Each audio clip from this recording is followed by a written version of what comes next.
বাংলা সাহিত্যের রোমাঞ্চকর কিছু গল্প দিয়ে সাজানো আমাদের এই বিশেষ নিবেদন সানডে সাসপেন্স। শরদিন্দু বন্দ্যোপাধ্যায়, জন্ম 1899 সালের 30শে মার্চ, মৃত্যু 1970 সালে, এই সেপ্টেম্বর মাসেরই 22 তারিখে। বাংলা সাহিত্যে শরদিন্দু বন্দ্যোপাধ্যায় একটি বিশিষ্ট নাম। ব্যোমকেশ বক্সীর স্রষ্টা তো বটেই, এছাড়া লিখে গেছেন অজস্র ছোট গল্প, দুর্দান্ত কয়েকটি ঐতিহাসিক উপন্যাস, কিশোরদের জন্য গল্প এবং চিত্রনাট্য। আজ শুনবেন শরদিন্দু বন্দ্যোপাধ্যায়ের লেখা প্রতিধ্বনি। এই গল্পটি প্রথম প্রকাশিত হয় 27শে জ্যৈষ্ঠ 1345 বঙ্গাব্দে, অর্থাৎ 1938 খ্রিস্টাব্দে।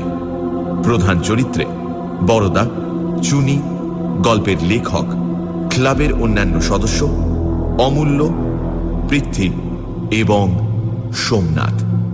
গল্প পাঠে মীর, অমূল্যর ভূমিকায় নীল। শুরু হচ্ছে প্রতিধ্বনি।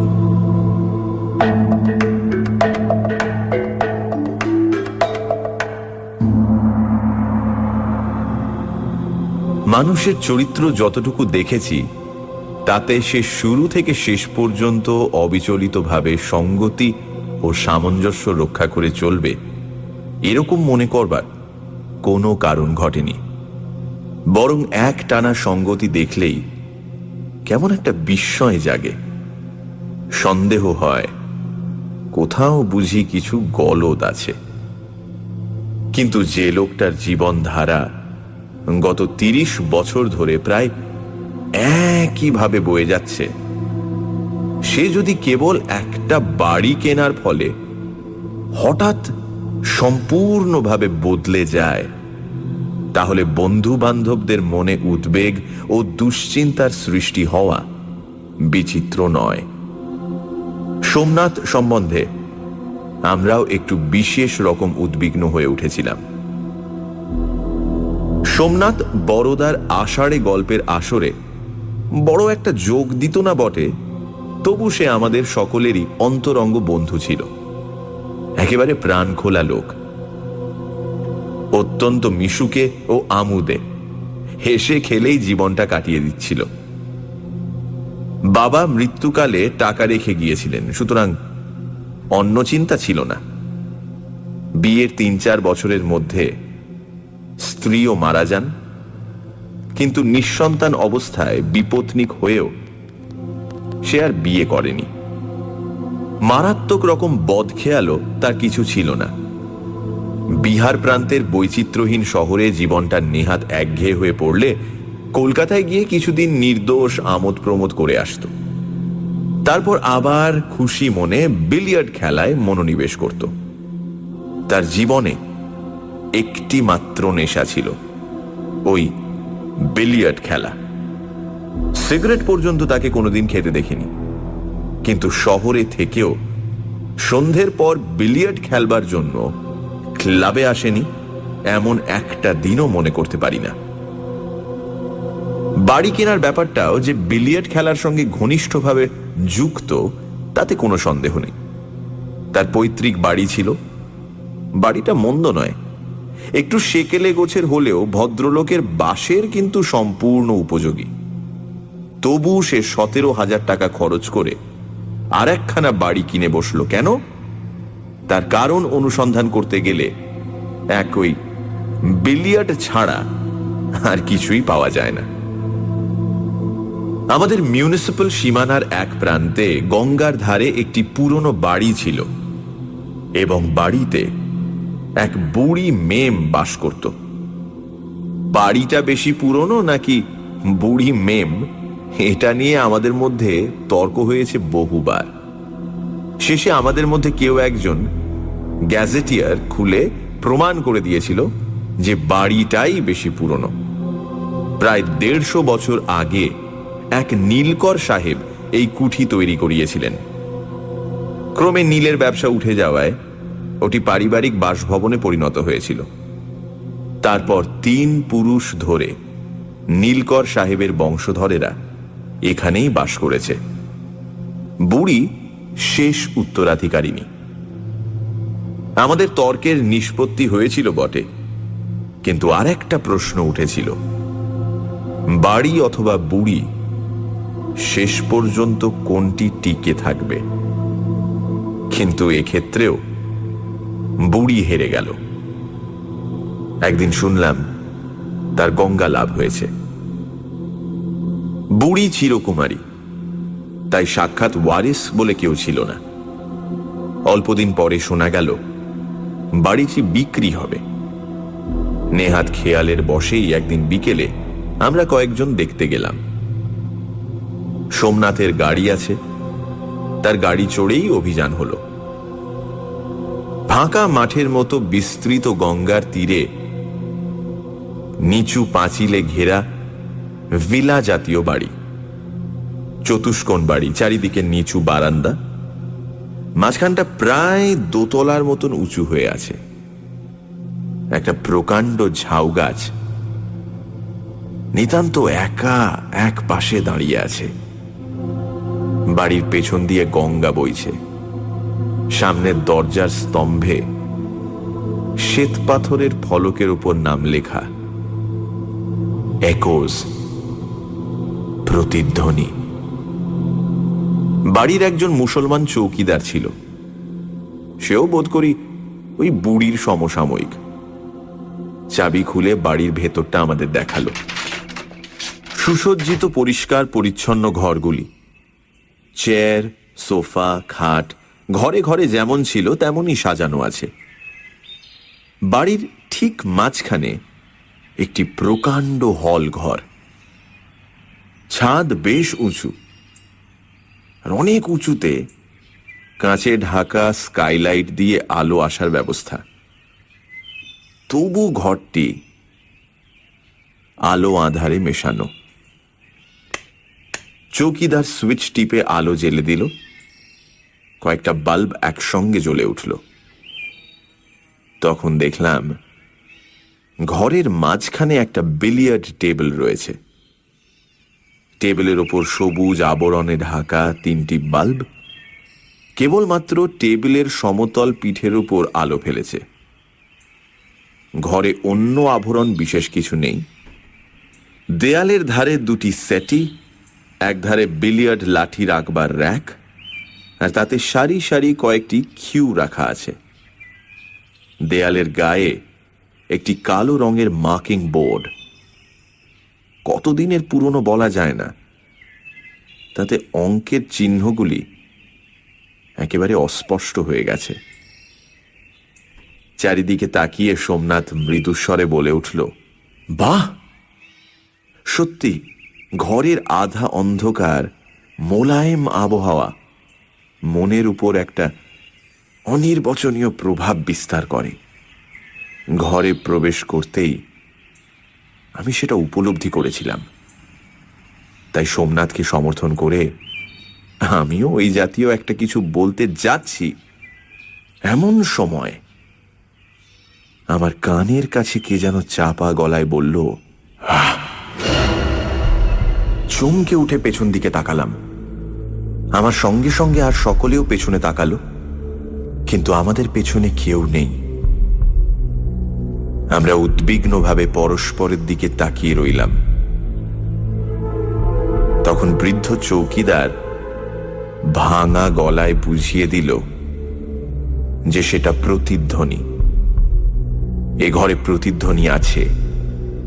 কথা বললে অনেক সময় কথার ভাঙা ভাঙা অংশ ফিরে ফিরে আসে। আশ্বস্ত হলাম বটে, কিন্তু মনে একটু ধোঁকা লেগে রইল। চৌকিদার অতগুলো কথা বলল, কই তার একটা কথাও তো ঘুরে এলো না। যাই হোক, ঘোরাঘুরি শেষ করে ফিরে এলাম। ফিরবার পথে সোমনাথ একবার বলল, খাসা বাড়িখানি, আর ওই বিলিয়ার্ড রুমটা তো চমৎকার। বিলিয়ার্ড রুমের চমৎকারিত্ব তাকে কত দূর মন্ত্রমুগ্ধ করেছে তা বুঝতে পারলাম দিন 10 পরে, যখন শুনলাম সে বাড়িখানি কিনে নিয়েছে। তারপর আরো বিস্ময়কর সংবাদ, সে পৈতৃক বাড়ির বাস তুলে দিয়ে নতুন বাড়িতে উঠে গেছে। গৃহপ্রবেশের দিন আমাদের সকলকে নেমন্তন্ন করে খাওয়ালো বটে, কিন্তু কেন জানি না সমস্ত ব্যাপারটাতে আনন্দ উৎসবের স্পর্শ টের পেলাম না। কেবলই মনে হতে লাগলো এটা সোমনাথের চিরবিদায় ভোজ। দাঁড়ালো ঠিক তাই। 2 মাইল দূরে উঠে গেলে পুরনো বন্ধু কিছু পর হয়ে যায় না, কিন্তু সোমনাথ যেন মনের দিক দিয়েও আমাদের অনেক দূরে সরে গেল। মাঝে মাঝে সে ক্লাবে আসতো এবং আগের মতো হাসি গল্প করবার চেষ্টা করতো বটে, কিন্তু দেখলাম তার মনটা আগা গোড়া বদলে গেছে। আগে যেমন সমস্ত গল্প, কৌতুক ও খেলায় মন প্রাণ ঢেলে যোগ দিতে পারত, এখন আর তেমন পারে না। তার প্রাণ খোলা হাসিটাও যেন কেমন অন্য মনস্ক হয়ে পড়েছে। যে এতদিন রক্ত মাংসের মানুষ ছিল, সে যেন হঠাৎ অবাস্তব ছায়ায় পরিণত হয়েছে।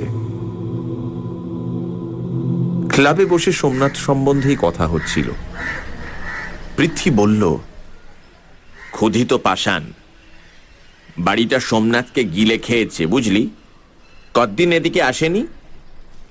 আমার হিসেব ছিল, বললাম, আমাদের নাটকের অভিনয়ের রাতে তাকে শেষ দেখেছি। তা মাসখানেক হলো। অমূল্য বলল, ক্ষুদিত পাষাণ টাষাণ নয়, আসলে নিজের বিলিয়ার্ড টেবিল পেয়েছে, রাত দিন তাই খেলছে। বড়দা একপাশে বসেছিল, কড়িকাঠের দিকে চোখ তুলে বলল, অমূল্য ভুরু তুলে তার দিকে ফিরল। হু মানে কি বলতে চাও?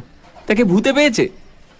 বড়দা উত্তর দিল না, কড়িকাঠের দিকে তাকিয়ে রইল। তারপর চোখ নামিয়ে আমাকে লক্ষ্য করে বলল, যে রাতে সোমনাথ আমাদের নেমন্তন্ন করে খাইয়েছিল, সে রাতের কথা মনে আছে? কোন কথা? খাওয়া দাওয়ার পর তুমি আর সোমনাথ বিলিয়ার্ড খেলেছিলে, বোধহয় ভোলনি। আমি বসে তোমাদের খেলা দেখছিলাম। সে সময় তোমার নিজের খেলার কোনো বিশেষত্ব লক্ষ্য করনি? লক্ষ্য যে করেছিলাম তা নিজের কাছেও এতদিন স্পষ্টভাবে স্বীকার করিনি, অথচ বড়দা সেটা লক্ষ্য করেছে। ভালো খেলোয়াড় বলে আমার অহংকার নেই, কিন্তু সেদিন আমার খেলা আশ্চর্য রকম খুলে গিয়েছিল। শুধু তাই নয়, একটা অদ্ভুত অনুভূতি আমাকে ঘিরে রেখেছিল। প্রত্যেকবার বল মারার সময় মনে হয়েছিল আমি খেলছি না, অন্য কেউ আমার হাত ধরে খেলে দিচ্ছে। আমি হয়তো পট রেড মারবার চেষ্টা করছি, কিন্তু বলের সাথে কিউয়ের সংস্পর্শ ঘটবার আগেই যেন একটা অদৃশ্য হাত আমার হাতে কিছুটা নাড়া দিয়ে আমাকে লক্ষ্যভ্রষ্ট করে দিচ্ছে। ফলে আমার বল রেডকে স্পর্শ করে সমস্ত টেবিল ঘুরে একটা অসম্ভব পকেটে প্রবেশ করত। এমনি অনেকবার ঘটল। ক্রমে আমার মনে এমন একটা মোহাচ্ছন্ন ভাব এসে পড়ল যে যন্ত্রের মতো খেলে গিয়েছিলাম। সোমনাথ সেদিন আমাকে হারাতে পারেনি। খেলার শেষে মোহের অবস্থা কেটে গেলে এই বলে নিজেকে বোঝাবার চেষ্টা করছিলাম যে খেলার ক্ষেত্রে কখনো সখনো এরকম অঘটন ঘটে যায়। খারাপ খেলোয়াড়ও হঠাৎ ভালো খেলে ফেলে, কিন্তু এর মধ্যে অলৌকিক কিছু আছে সেটা কিন্তু তখন ভাবিনি। আজ বড়দা মনে করিয়ে দিতেই সমস্ত ঘটনা হঠাৎ মনে পড়ে গিয়ে একেবারে বিদ্যুৎ স্পৃষ্টের মতো চমকে উঠলাম। আমি বড় বড় চোখে চেয়ে আছি দেখে বড়দা বলল, তাহলে লক্ষ্য করেছিলে? আমি আরেকটা জিনিস শুনেছিলাম যা তোমরা কেউ শোনোনি। খেলায় মগ্ন ছিলে বলেই বোধহয় শুনতে পাওনি। কি? হাততালির শব্দ। সোমনাথ একটা খুব সুন্দর মার মেরেছিল। 3টে বলে ঠোকাঠুকি হয়ে 3টেই একই পকেটে গেল। ঠিক তারপর কে যেন খুব মোলায়েম হাতে হাততালি দিয়ে উঠল। অমূল্য বলল, ওটা প্রতিধ্বনি। আরে যেখানে সহজ স্বাভাবিক ব্যাখ্যা সম্ভব সেখানে ভূত প্রেত টেনে আনার কি মানে হয় সেটা তো বুঝি না। বলে বলে ঠোকাঠুকি হওয়ার আওয়াজ প্রতিধ্বনিত হলে সেটা হাততালির মতোই শোনায়। বড়দা বলল, আশ্চর্য বলতে হবে, বল ঠোকাঠুকি তো বরাবরই হচ্ছিল, তবে প্রতিধ্বনিটা ঠিক সেই সময় হলো কেন? কিছুক্ষণ কোনো কথা হলো না। এক্ষেত্রে একটা কথা বলে রাখা জরুরি। এর আগে আমি বহুরূপী নামে একটি গল্প লিখেছি এবং সেটা লেখার পর বড়দা সম্বন্ধে আমাদের মনের ভাব কিন্তু বেশ পরিবর্তিত হয়েছিল। সকলেরই নাস্তিকতার গোড়া একটু আলগা হয়ে গিয়েছিল। চুনি তো বিস্তর বই কিনে মহা উৎসাহে প্রেততত্ত্বের চর্চা আরম্ভ করে দিয়েছিল। অমূল্য যদিও এখনো তর্ক করতে ছাড়েনি, তবু তার ঝাঁজ অনেকটা কমে এসেছিল। ঋষি আমাদের আলোচনাকে সোজা পথে ফিরিয়ে আনলো। বলল, সে যা হোক, কথাটা শেষ পর্যন্ত দাঁড়াচ্ছে কি? সোমনাথে যে বাড়ি কিনে একেবারে আলাদা মানুষ হয়ে গেল, আমাদের সংসর্গ পর্যন্ত ছেড়ে দিল, এর কারণটা তো কেউ দেখাতে পারল না। তাকে ভূতে পেয়েছে এ কথায় শ্রদ্ধা করা যায় না, তবে কি হয়েছে তার? বড়দা আস্তে আস্তে বলল, আমার কি মনে হয় জানো, সোমনাথ আমাদের চেয়ে ঢের বেশি মনের মতো সঙ্গী পেয়েছে। পুরনো বাঁধনের পাশে খুব শক্ত নতুন একটি বাঁধন পড়েছে, তাই পুরনো বাঁধন ঢিলে হয়ে গেছে। বড়দার কথার ইঙ্গিতটা ভুল করবার মতো নয়, কিন্তু এতটাই আজগুবি যে নির্বিচারে মেনে নেওয়াও যায় না। অমূল্য আমাদের সকলের মনের ভাব যেন প্রতিধ্বনিত করে বলল, অর্থাৎ তুমি বলতে চাও এক দঙ্গল ভূতের সঙ্গে সোমনাথের এতই দহরম মহরম হয়ে গেছে যে মানুষের সঙ্গ তার আর ভালো লাগছে না? এবারও বড়দা সোজাসুজি উত্তর দিল না, বরঞ্চ যেন নিজের চিন্তায় নিমগ্ন হয়ে গেছে এমনই ভাবে চুপ করে রইল। মিনিট 2-3 পরে কতটা নিজের মনেই বলল, একোজ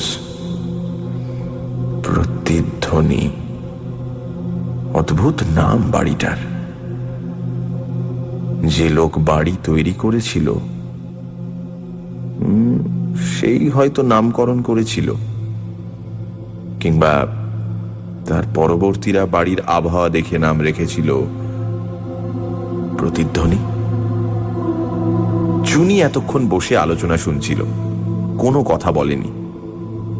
এখন একবার গলা খাঁকড়িয়ে বলে উঠল, কিছুদিন থেকে একটা থিওরি আমার মাথায় ঘুরছে। কিসের থিওরি? এইসব হানাবাড়ি সম্বন্ধে। এখনো থিওরিটা খুব স্পষ্ট রূপ গ্রহণ করেনি, তবু কি থিওরি তোমার শুনি?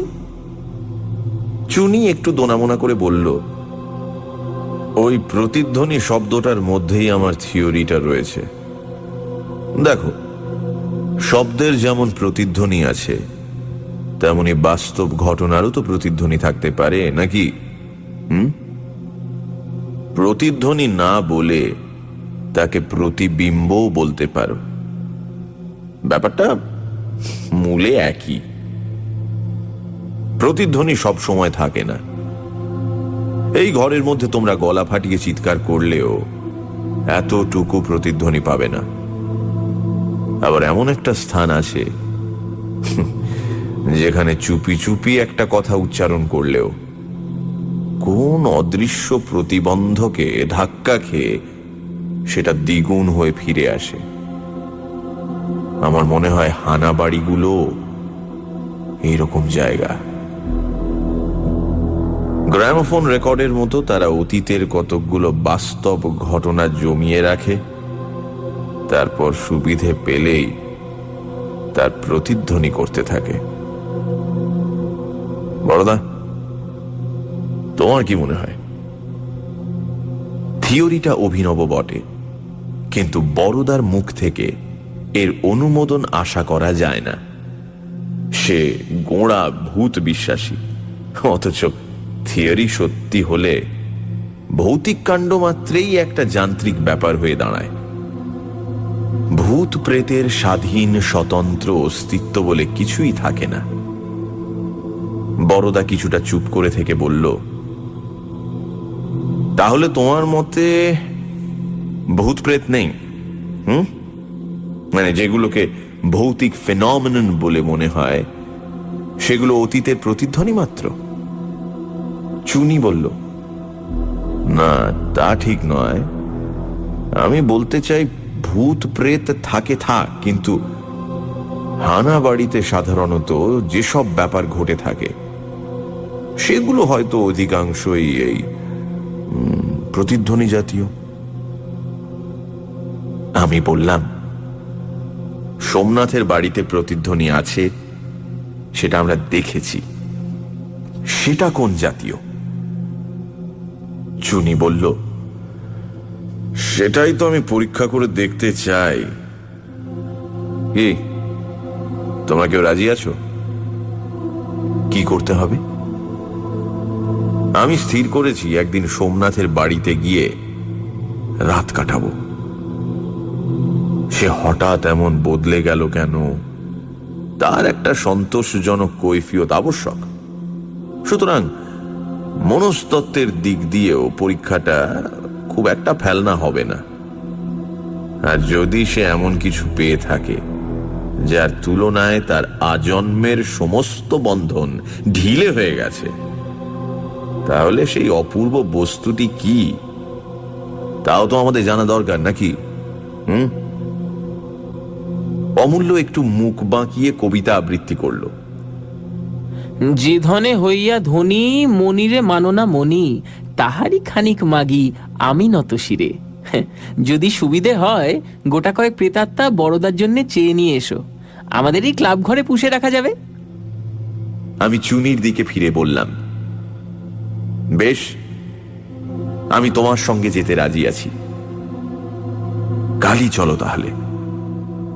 কাল তো শনিবার। পরদিন সন্ধেবেলা সোমনাথের বাড়ির সামনে যখন পৌঁছলাম, তখন অন্ধকার অন্ধকার হয়ে এসেছে। প্রকাণ্ড মাঠের মাঝখানে বাড়িখানা যেন একেবারে জনশূন্য মনে হলো। বাড়ির বারান্দায় উঠেও কাউকে দেখতে পেলাম না। আমি ও চুনি মুখ চাওয়াচাওয়ি করতে লাগলাম। চাকর বাকর কেউ কি নেই নাকি? সব গেল কোথায়? একটা হাঁক দেব মনে করছি, এমন সময় ভেতর থেকে খট খট শব্দ শুনতে পেলাম। ভুল হবার নয়, বিলিয়ার্ড বলের ঠোকাঠুকি লাগার শব্দ। আশ্চর্য লাগলো, এই ভর সন্ধেবেলা সোমনাথ বিলিয়ার্ড খেলছে? কার সঙ্গে খেলছে? দুজনে ভেতরে প্রবেশ করলাম। কোনো ঘরে এখনো বাতি জ্বলেনি, কেবল বিলিয়ার্ড রুম থেকে আলো আসছে। আমরা চুপচাপ দরজার সামনে গিয়ে দাঁড়ালাম। শুধু টেবিলের উপরকার সবুজ শেড ঢাকা 3টে বাল্ব জ্বলছে। বাকি ঘরটা কিন্তু অন্ধকার। এই আলো অন্ধকারের সীমানায় টেবিলের ধারে দাঁড়িয়ে সোমনাথ এক মনে কিউয়ের ডগায় খড়ি ঘষছে। ঘরে কিন্তু আর কেউ নেই। চুনি বলে উঠল, কি হে, একলাই খেলছো? কে? সোমনাথ চমকে মুখ ফেরালো। তারপর তাড়াতাড়ি দরজার কাছে এসে সুইচ টিপল। ঘরের অন্য আলোগুলো জ্বলে উঠল। আমাদের দেখে সে প্রথমে কিছুক্ষণ নিষ্পলক চোখে চেয়ে রইল, যেন ভালো করে চিনতেই পারল না। আমরাও কিরকম অপ্রস্তুত ভাবে তার মুখের দিকে চেয়ে দাঁড়িয়ে রইলাম। আমাদের সঙ্গে তার মনের যোগাযোগ এমন পরিপূর্ণভাবে বিচ্ছিন্ন হয়ে গেছে যে হঠাৎ করে সেটা জোড়া লাগাতে পারছে না। যাই হোক, শেষ পর্যন্ত হাসির একটা চেষ্টা করে সে বলল, আরে তোমরা, তারপর হঠাৎ কি ব্যাপার? সোমনাথের কণ্ঠে যে সহজ অকৃত্রিম সমাদরের সুর শুনতে আমরা অভ্যস্ত, সেটা কিন্তু ফুটে উঠল না। আমি একটু দ্বিধা বোধ করে বললাম, ব্যাপার কিছু নয়, তোমার ঘরকন্যা দেখতে এলুম। একলা বিলিয়ার্ড খেলছিলে নাকি? একলা কথাটা বলেই সে সামলে নিল। মুখের ওপর দিয়ে একবার হাত চালিয়ে বলল, হ্যাঁ, একাই খেলছিলাম। এসো বাইরে বসা যাক। ঘরের আলো নিভিয়ে সোমনাথ আমাদের বারান্দায় নিয়ে গিয়ে বসালো। এতক্ষণে বাইরেও অন্ধকার হয়ে গিয়েছিল। ঝাউ গাছটাতে অসংখ্য জোনাকি জ্বলছিল। সে বলল, আলো জ্বেলে দেব না অন্ধকারেই বসবে? চুনি বলল, ক্ষতি কি, অন্ধকারেই বসা যাক। বেতের মোড়ায় তিনজনে চুপচাপ বসে আছি। কারোর মুখে কথা নেই। হঠাৎ সোমনাথ বলল, চা খাবে? চুনি উত্তর দিল, না, আমরা চা খেয়ে বেরিয়েছি। তারপর একবার গলাটা ঝেড়ে বলল, তুমি দিন দিন যেরকম ডুমুর ফুল হয়ে উঠছো, ভয় হলো দুদিন বাদে হয়তো চিনতেই পারবে না। তাই আজ তোমার বাড়িতে রাত কাটাবো বলে এসেছি। পুরনো বন্ধুত্ব মাঝে মাঝে ঝালিয়ে নিতে হবে তো। এক মুহূর্ত সোমনাথ জবাব দিল না। তারপর যেন একটু বেশি মাত্রায় জোর দিয়েই বলে উঠল, বেশ তো, বেশ তো, তা দাঁড়াও, আমি আসছি। কোথায় যাচ্ছ? বাবুর্চিটাকে খবর দিই, তোমাদের খাওয়া দাওয়ার ব্যবস্থা করতে হবে তো। এই বলে সোমনাথ উঠে গেল। মনে মনে ভারী কুণ্ঠা বোধ করতে লাগলাম। বন্ধুত্বের দাবিতে আতিথ্য গ্রহণ করতে গিয়ে অপর পক্ষের মনে ওই আগ্রহের অভাব আছে এরকম আভাস পেলে কষ্টের আর অন্ত থাকে না। সোমনাথ বাইরে থেকে বন্ধুত্বের ভান করছে বটে, কিন্তু ভেতর থেকে যে সে আমাদের সাহচর্য চায় না, সেটা বুঝতে খুব একটা কষ্ট হলো না। আগেকার অবাধ স্বচ্ছন্দ আত্মীয়তা, না, সেটা আর নেই। শুধু তাই নয়, আমরা হঠাৎ এসে পড়ায় সে বিশেষ বিব্রত হয়ে পড়েছে, যেন তার সুনিয়ন্ত্রিত কাজের মধ্যে আমরা একটা বাধা ঘটাচ্ছি। চুনি খাটো গলায় বলল, কি হে, কিরকম মনে হচ্ছে? সুবিধের নয়, ফিরে গেলেই বোধহয় ভালো হতো।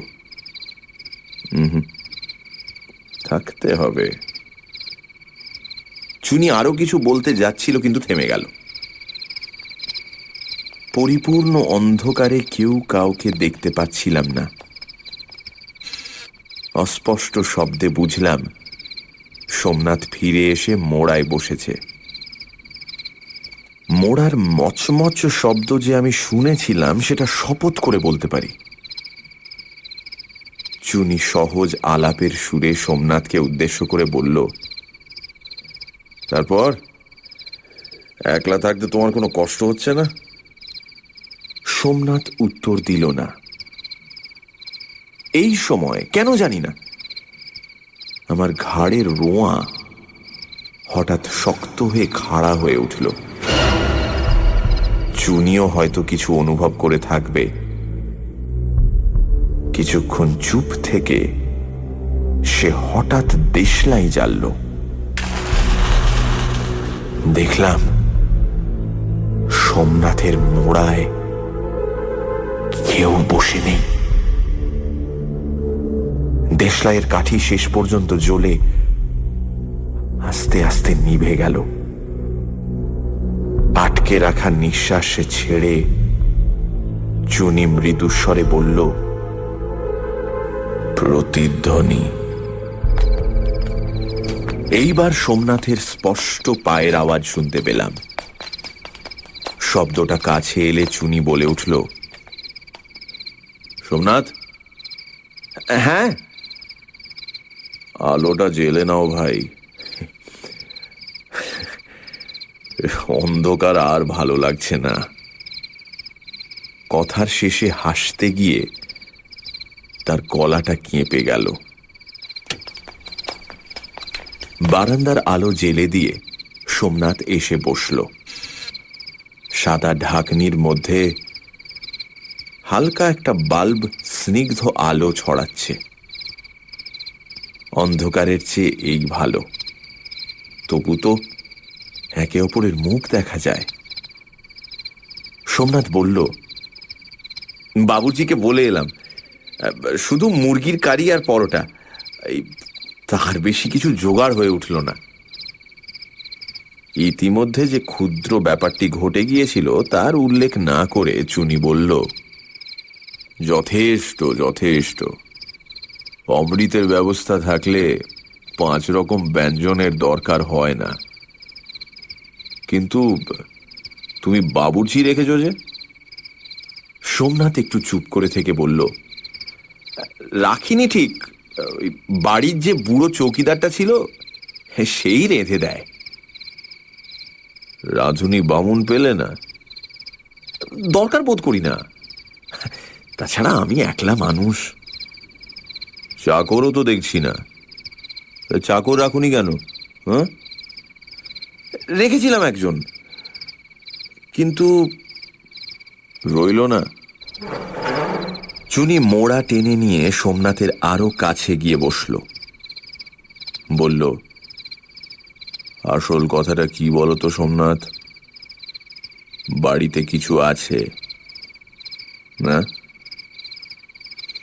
মুখে একটা বিস্ময়ের ভাব এনে সোমনাথ বলল, কি থাকবে? সেই কথাই তো জানতে চাইছি। শহরের এক কোনায় এই পুরনো বাড়ি, চাকর বামুন থাকতে চায় না। কিছু থাকা এত বিচিত্র নয়। সোমনাথের চোখের উপর অদৃশ্য পর্দা নেমে এলো। সে হাসবার একটা ব্যর্থ চেষ্টা করে বলল, পাগল না খ্যাপা, ওসব কিছু নয়। শহর থেকে দূর পড়ে, তাই চাকর বাকর থাকতে চায় না। বুঝলাম কিছু বলবে না। ইচ্ছে করলে যে অনেক কিছু বলতে পারে তাও বোঝা গেল, কারণ সোমনাথ মনের ভাব গোপন করতে পারে না। মুখে চোখে সেটা প্রকাশ হয়ে যায়।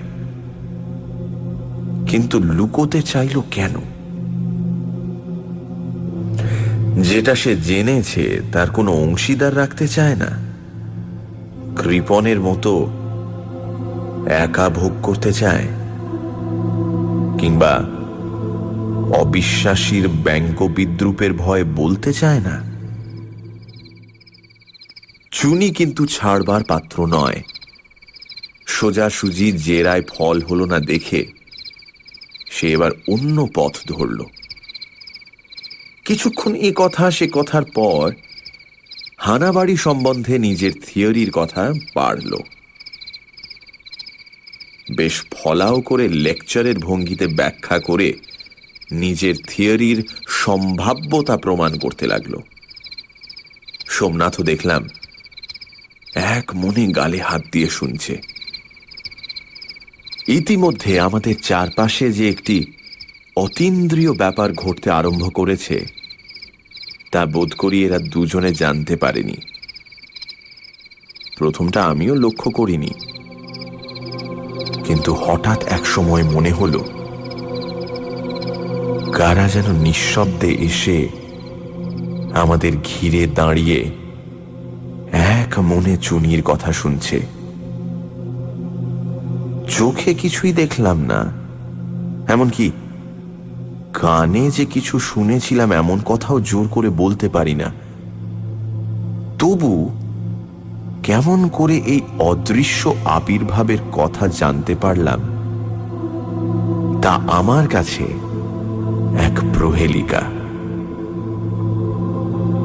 কিন্তু জানতে যে পেরেছিলাম তাতে বিন্দু মাত্র সন্দেহ নেই। এটা অনুমান বা উত্তেজনার ফলে কল্পনার কোনো রূপ নয়, স্পর্শ করবার মতো অত্যন্ত বাস্তব অনুভূতি। অস্পষ্ট আলোয় তাদের দেখতে পাচ্ছি না বটে, কিন্তু তারা যে আমাদের গা ঘেঁষে দাঁড়িয়ে মন দিয়ে চুনির কথা শুনছে সেটা প্রত্যক্ষ অনুভূতির মতোই সত্য। ক্রমে একটি হালকা সুগন্ধ নাকে আসতে লাগলো। তাজা ফুলের বা আতর এসেন্সের গন্ধ নয়, পপৌরির মতো একটু বাসি অথচ সুমিষ্ট সৌরভ। ধীরে ধীরে গন্ধ স্পষ্ট হয়ে উঠতে লাগলো। তখন বুঝতে পারলাম জিয়ানো ল্যাভেন্ডার ফুলের গন্ধ। চুনি তখনও থিওরি ব্যাখ্যা করছিল, তাই গন্ধ নাকে গেলেও সে মনে হয় ওটা লক্ষ্য করেনি। আলোচনা শেষ করে সে বলল, অবশ্য এটা আমার মন গড়া কাল্পনিক থিওরি, তবু কিছু ভিত্তি কি এর নেই? তোমার কি রকম মনে হচ্ছে? সোমনাথ মুখ তুলে বোধ করি একটা কিছু উত্তর দিতে যাচ্ছিল। চুনি হঠাৎ চারিদিকে চেয়ে বলল, গন্ধ, কিসের একটা গন্ধ। আমি বললাম, পেয়েছ তাহলে? ল্যাভেন্ডারের গন্ধ। সোমনাথের চোখের মধ্যে যেন বিদ্যুৎ খেলে গেল। সে ধর্মর করে উঠে দাঁড়িয়ে বলল, ল্যাভেন্ডারের গন্ধ? না না, ও তোমাদের ভুল। গন্ধ কই কই কই, আমি তো কিছু পাচ্ছি না। চুনি বলল, সত্যি পাচ্ছ না? না, কিচ্ছু না বলে সজোরে মাথা নাড়ল। সে যেন জোর করেই গন্ধটা উড়িয়ে দিতে চায়, কিন্তু গন্ধটাকে উড়িয়ে নিয়ে গেল অন্য জিনিস। হঠাৎ একটা দমকা হাওয়া বাড়ির ভেতর থেকে এসে সমস্ত গন্ধটুকু এক নিমেষে ভাসিয়ে নিয়ে চলে গেল। বিস্মিতভাবে বাইরের দিকে তাকালাম।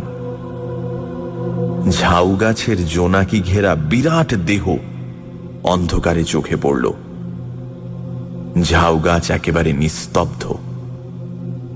অল্পমাত্র বাতাস বইলে যে গাছ মর্মর ধ্বনি করে ওঠে তাতে শব্দমাত্র নেই। সোমনাথ আবার মোড়ায় বসে পড়ল।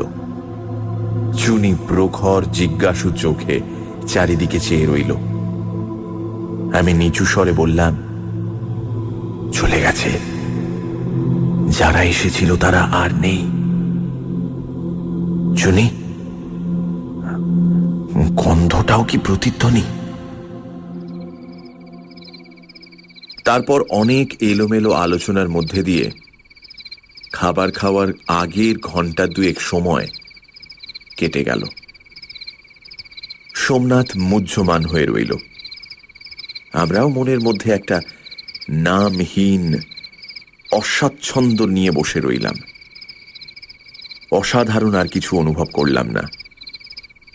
যারা এসেছিল তারা যেন আমাদের অধিকার বহির্ভূত কৌতূহল দেখে সন্ত্রস্তভাবে চলে গেছে।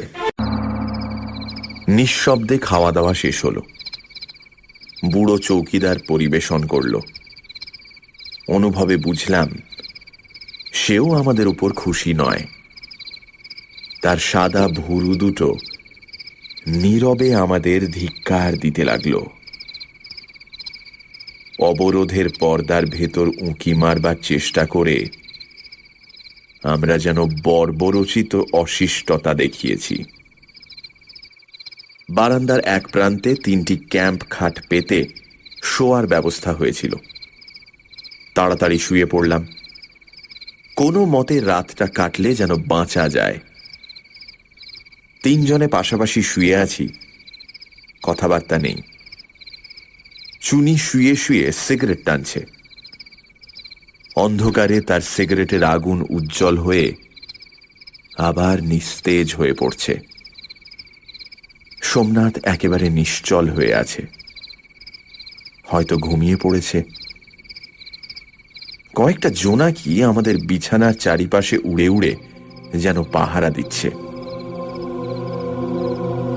নানা কথা মনে আসতে লাগলো।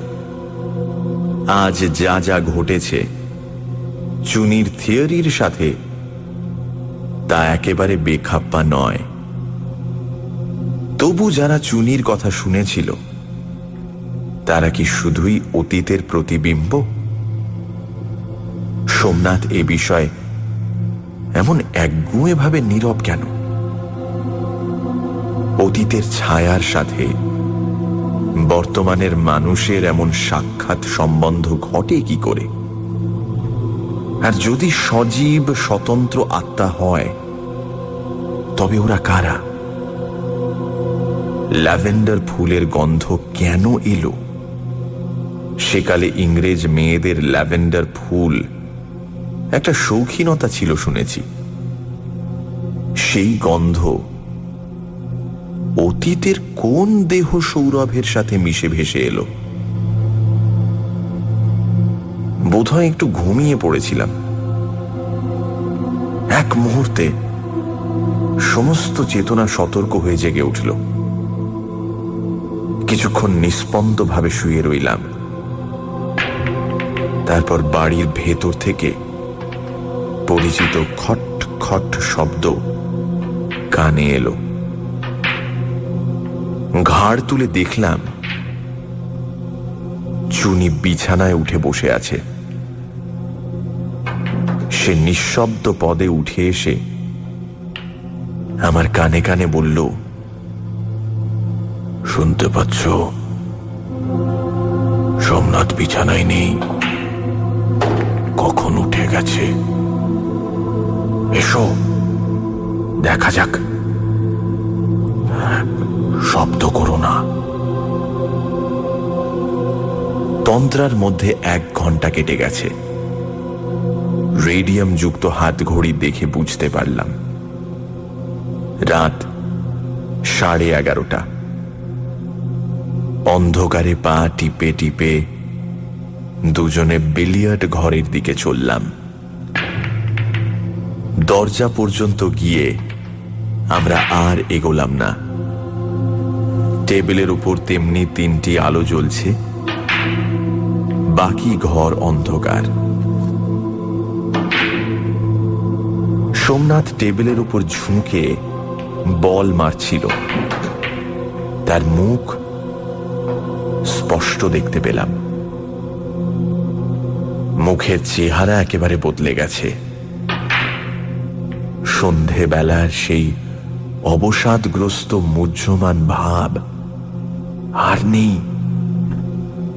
চোখের দৃষ্টি উজ্জ্বল, খেলার আনন্দ প্রত্যেকটা হাত পা নাড়ার মধ্যে দিয়ে বের হচ্ছে। মনে পড়ল কয়েক মাস আগে সোমনাথ এমনই ছিল। বাড়ি কেনবার পর থেকে তার এই প্রাণ খোলা আমোদে মেতে ওঠা মূর্তি আর চোখে পড়েনি। বল মেরে সোমনাথ হালকা একটু হেসে উঠল, তারপর নিজেই সচকিতে ঠোঁটের উপর আঙুল রেখে মৃদু স্বরে কি একটা বলল।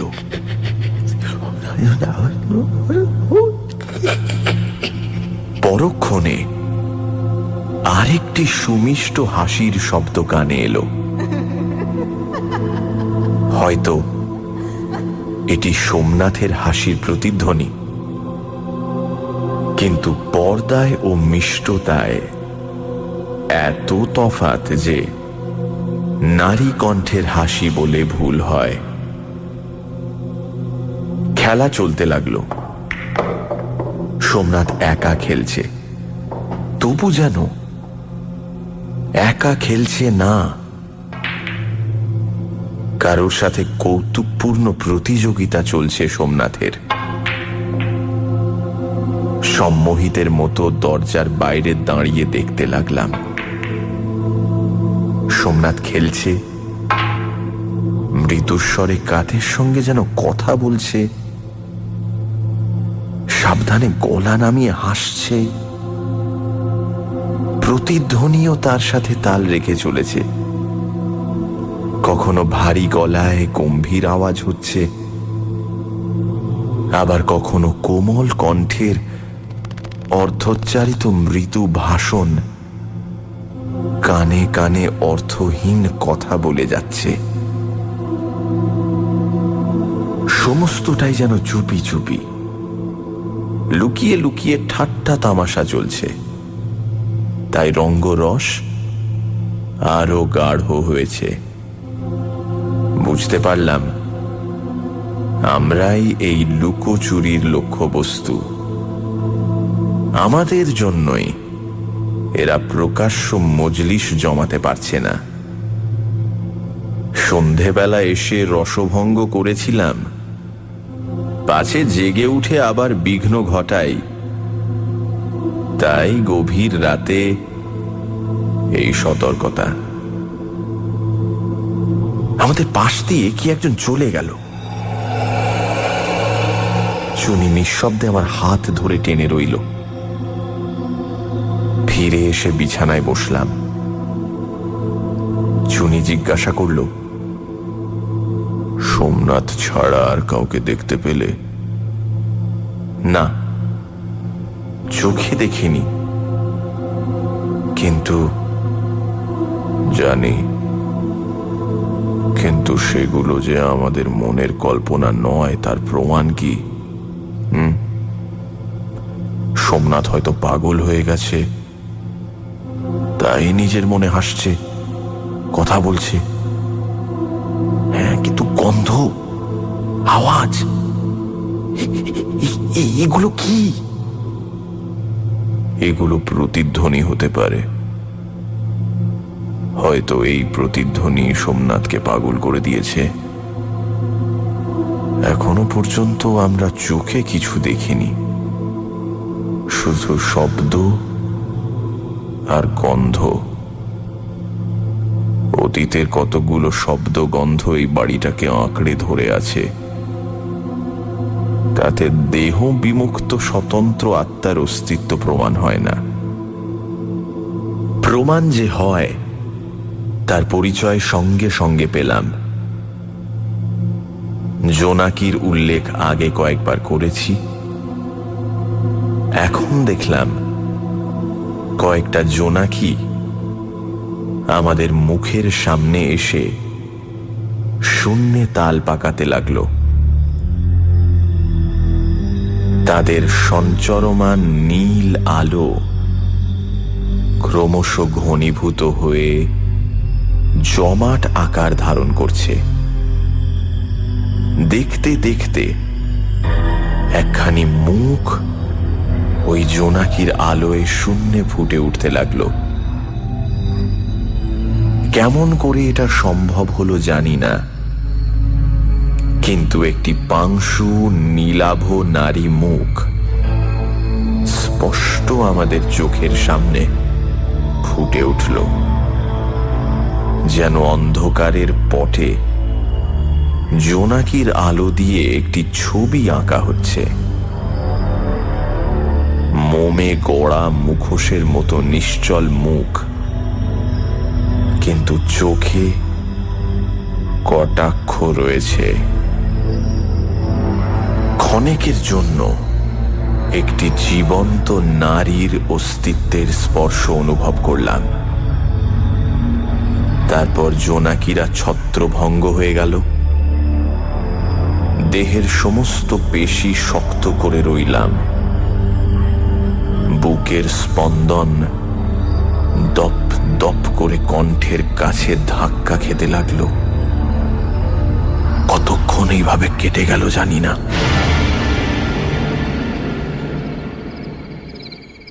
আমি প্রথম কথা বললাম, চুনি, এবার চোখে দেখা হয়েছে? এও কি প্রতিধ্বনি?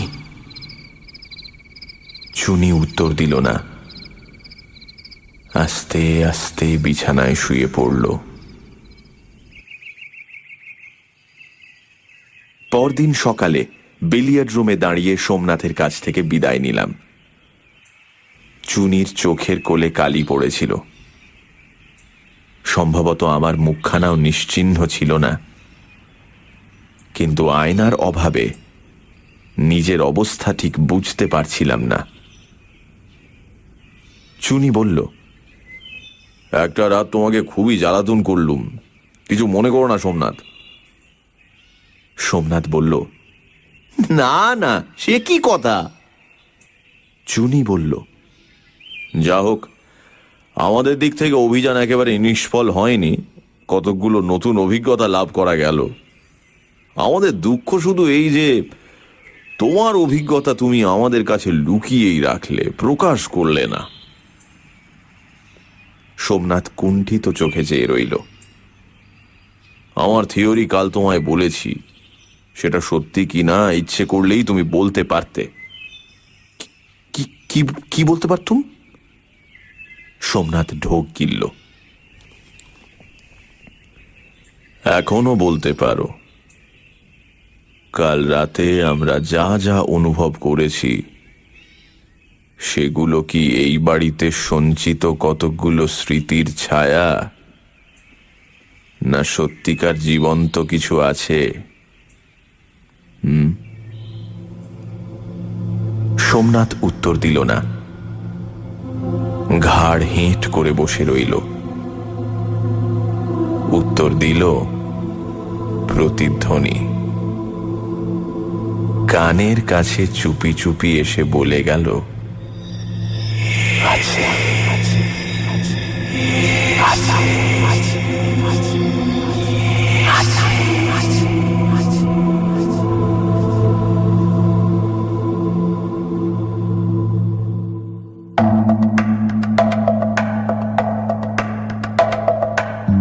শুনছিলেন প্রতিধ্বনি। রচনা শরদিন্দু বন্দ্যোপাধ্যায়, গল্প পাঠে মীর, অমূল্যর ভূমিকায় নীল, শব্দগ্রহণ, আবহ সঙ্গীত এবং স্পেশাল এফেক্টসে রিচার্ড, পরিকল্পনা ও পরিচালনায় ইন্দ্রাণী। রেডিও মির্চি 98.3 FM এর তরফ থেকে আন্তরিক ধন্যবাদ শ্রী প্রবীর চক্রবর্তীকে আমাদের পাশে থাকার জন্য। আগামী সপ্তাহে ঠিক এই সময় আরও একটি রোমাঞ্চকর গল্প নিয়ে হাজির হবে সানডে সাসপেন্স।